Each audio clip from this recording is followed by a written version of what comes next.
கனேடியர்களில் பலர் உட்கொள்ளும் நிலையில் உள்ள உணவை வீணாக வீசுவதாக ஆய்வுகள் சுட்டிக்காட்டியுள்ளன. பெஸ்ட் பிஃபோர் என அழைக்கப்படும் பயன்படுத்தப்பட்ட சிறந்த திகதி அல்லது காலாவதி திகதி என்னும் விடயத்தை தவறாக புரிந்து கொள்வதாலேயே இந்த நிலை ஏற்படுவதாக குறிப்பிடப்பட்டுள்ளது. இதனால் கனடாவில் $12 பில்லியன் அதிகமான மதிப்புள்ள உணவு வீணாக்கப்படுவதாக ஆய்வுகள் காட்டுகின்றன.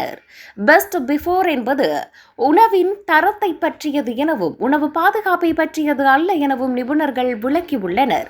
அந்த திகதி கடந்த பின்னரும் பல உணவுகளை பாதுகாப்பாக உட்கொள்ள முடியும் என அவர்கள் கூறியுள்ளனர்.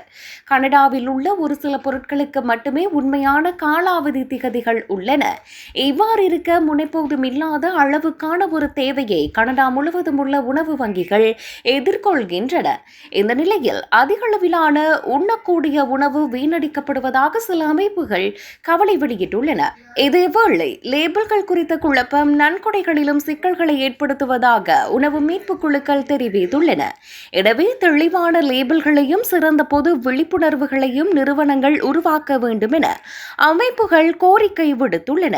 அத்துடன் தேவையற்ற முறையில் உணவு வீணாக்கப்படுவதை குறைப்பதற்காக உணவு வீணடிப்பு விதிகளை மேம்படுத்த அரசாங்கம் நடவடிக்கை எடுக்க வேண்டும் எனவும் அவை கேட்டுள்ளன.